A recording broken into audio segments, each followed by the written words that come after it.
Hi everybody, Gene here. After spending 2 weeks in East Africa doing work with the Peaceful Heart Network, crossing multiple time zones, trying to get back into the swing of things at work after that amazing experience, focus has been something that's been really, really difficult for me.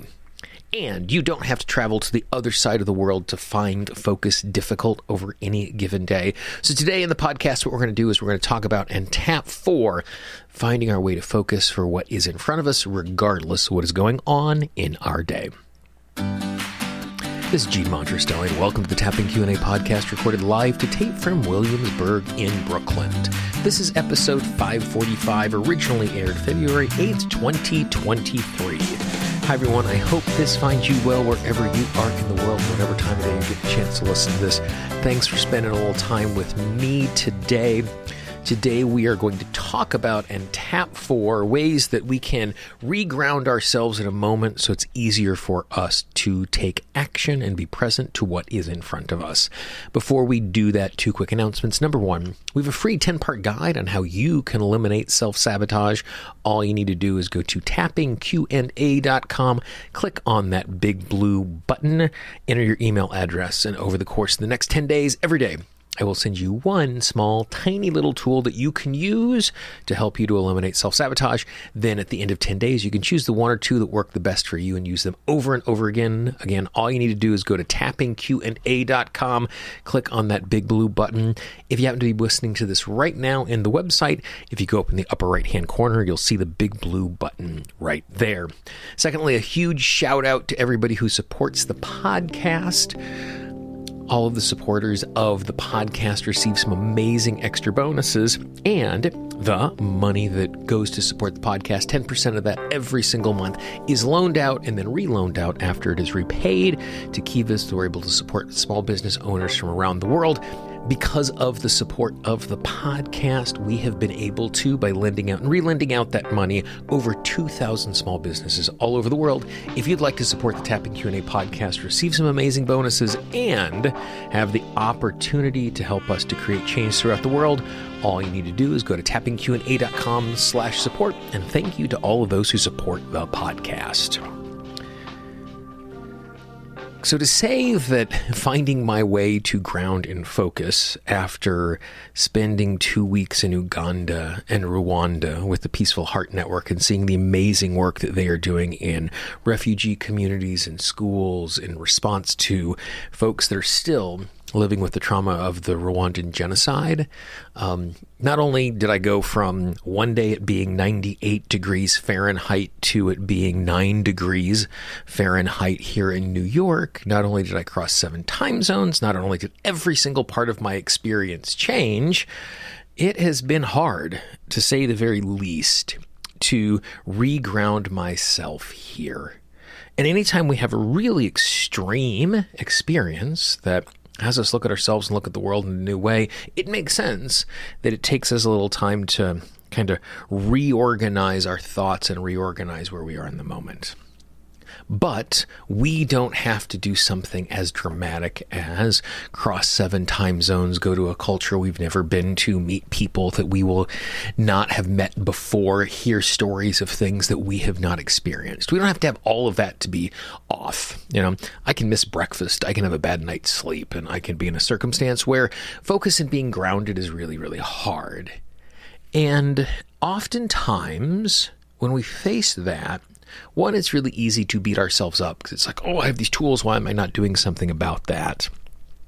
But the other thing is, and this is a mistake that it's really easy to make, is it's really easy to put ourselves in a situation where we then beat ourselves up because we are not effectively using the tools that are in front of us, and I should know better than this, and I can get over all of that.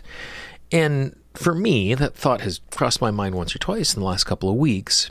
But for me, it's more an issue of when I am in a good resource space and I am present to what is in front of me, to not try and change my week, not try and change my orientation, not even try and change my day, but instead to simply put myself in a position so the next action I take is one that is going to be the most effective it can be. And you'll notice in that particular phrase, I didn't say the most effective. I didn't say perfect. I didn't say successful. But the most effective it can be, because everything I am doing inside of context. I am going to run a mile at a different speed if I am healthy or if I have a pulled hamstring, if I'm well rested or I didn't get a good night's sleep. Like, our context impacts what's going on. And the same is true when we are tapping and we're trying to reground ourselves. We're trying to be present in the moment as we navigate what is going on. And for those of you who've been around the website know, at the end of last year, I was talking about the new program called First Action, Best Action, where philosophically the idea is, what is the first action I can take to make the next action the best possible action it can be? And you notice it's not a good action, it's not a perfect action, it's not a successful action, but the best it can be. And so when I am discombobulated and unfocused and unmotivated, all I'm trying to do is just find my way a little bit to ground and find my way to connect with a task I would like to do next. And by reframing the thing I am trying to achieve in this moment, not to get out of this funk, but how can I transform my system so the next step is a little bit easier? That is a radically different way to interact with and engage with what is in front of us. And it makes it so much easier because I can change my resource state in this moment, so I'm more present. I can change the way I feel in this moment to take the next action in a slightly easier way. And when I reframe it to that shape, when I reframe it to that disposition, it makes it so much easier because it's achievable. And so what we're going to do right now is we're going to do a little tapping, and the tapping that we're going to do, there's going to be a tapping script on the website, so you can go and check that out and download it and take it with you, so you don't have to be in a circumstance where you come back to this audio. But I'm going to just show you how simple it is to create that transformation and move ourselves back to ground. So to begin with, what I want you to do is just tap on the side of the hand, take a nice big deep breath. And now as you do that, I just want you to scan your body, but don't just scan your body for tension and that sort of stuff. I love doing that. Also, scan your brain, scan your mind, scan your head, scan your attention, and how focused, how diffuse does it feel? And just notice. This isn't judgment. This isn't it's good, it's bad. Just notice where you are. Just take another nice big deep breath for me. And just move from tapping point to tapping point, repeating after me. I recognize the fact in this moment, I am not in a perfect resource state. I am distracted. I am overwhelmed. I am focused. My thoughts aren't clear. And I'm just not moving with energy and direction. And when I feel this way, it's so easy to be disappointed in myself. It's so easy to be frustrated with the context. It's so easy to want to just not do anything because anything I try is not going to be effective. And the fact that I am not in a great resource state is a fact. And in this particular moment, it doesn't matter how I got into this state. In this particular moment, it doesn't matter why I feel the way that I do. Instead, I can simply acknowledge this is where I am. This is what I'm feeling. And I also recognize the fact, as I am tapping right now, my system is relaxing.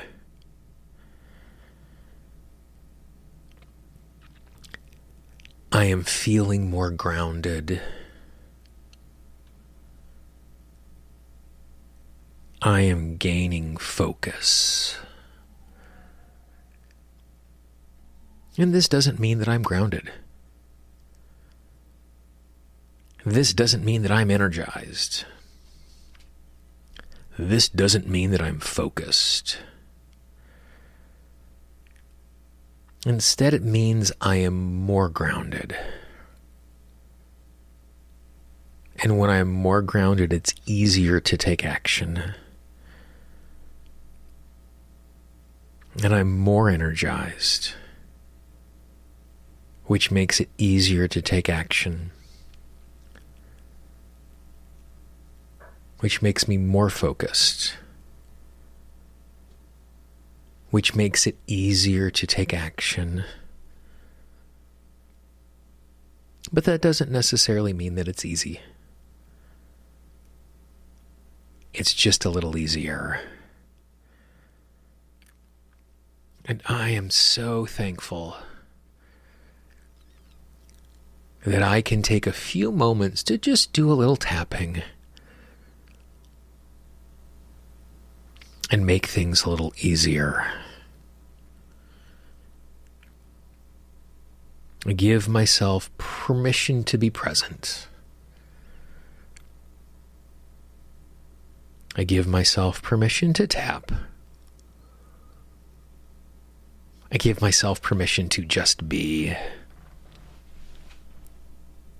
Not for the next 2.5 hours. Not for the rest of the day. Not for the rest of my life. But simply this moment. And when I give myself permission to tap and be in this moment, it makes the next moment so much easier. Nice big deep breath. Give me a big stretch. And once again, just rescan your body, rescan your focus, rescan your sense of grounding. And again, not super evaluative, but just notice where you are. And if you're in a circumstance where right now you want to go do something great, hit stop, go do that thing. If you're in a circumstance where you just want to sit here in this moment, sit here in this moment. If you're in a circumstance where you felt the progress and you know that you can ground a little more, go back and tap on it again. But you'll notice how simple it is to just transform our resource state and how we feel in this moment, just a tad, and how much of a difference that makes in the next action. And as I've been doing this over the course of the last couple of weeks, I'll tap like this and I'll be able to do the next task. And 28 minutes later, I'm starting to be diffuse in my thinking and not feeling grounded. And that's okay, because I did 28 minutes more of being in the moment. And sometimes I drift into disfocus. And sometimes I remind myself and I tap again. But each time I do that, it makes it a little easier. And the other thing is, and I talk about this a lot in the exit of the podcast, is that there is this rippling effect. You tapping and changing your resource state right now, as my buddy Rick Wilkes says, makes you a vibrational leader. You're going to impact the people around you by the way that you show up, even in your body without saying anything. And so not only are you doing yourself a great service, you're doing all of us a great service. When you spend a couple of minutes and tap on like what we just did, and it sounds so cliche, and it sounds so silly, and it sounds so Pollyannish, and it sounds sentimental. When I was in AP English, my senior year of high school, we had this revered teacher, Tom Ring, Mr. Ring, and we were talking about some piece of literature, and I gave a piece of feedback, and Mr. Ring looked at me and he said, "Gina, you're really that much of a sentimental ass?" And everybody in the class grasped their chest and went, because he was someone who was so revered and they couldn't believe he was saying that about me. And my response was, yes, I am. So yes, I am sentimental. And I also think that it's true. Take a few moments and tap. Go back, tap on this again. Recognize the fact that as it impacts you, it impacts everyone around you. And so in a tiny, tiny, tiny small way, you're making this world a slightly better place for all of us. And I appreciate that. If you enjoyed this little tap along and you know someone in your life who could use it, please be our ambassador, pass it along. Don't spam your inbox, but you might know a person or two could really appreciate a little grounding exercise like this today. Please pass it along. And again, in this idea of rippling out, even if they don't hit play, even if they don't listen to this audio, the fact that someone in their life said, hey, I'm thinking of you today, here's something to make you feel a little better. That act in itself, and it'll take you 7.5 seconds to send a text message or an email, that act in itself will brighten their day just a little bit. If you haven't done so already, I'd really encourage you to subscribe to the podcast. Subscribing in podcasting parlance is free. Yes, there are paid subscriptions, but most podcasts are free. This one always is. All you need to do is go to tappingpodcast.com where we have all of the links, or you can go into your favorite podcast app of choice, Apple Podcast, Google Podcast, Pandora, Spotify, Audible, Amazon, iHeartRadio, basically anywhere you find audio online. Just search for Tapping Q&A, click follow, click subscribe, turn on those notifications. So each time a new episode comes out, you're notified right away and you can enjoy the tapping goodness. If you have a topic you'd like us to cover, someone you'd like us to interview, please let me know. I can always be reached at gene@tappingqa.com. For the Tapping Q&A podcast, this is Gene Monterastelli. I hope you have a great day, and I will talk to you real soon. Bye-bye. The Tapping Q&A podcast is copyright Gene Monterastelli Tapping Q&A. All views expressed by guests are those of the guests and not necessarily of Gene Monterastelli and Tapping Q&A.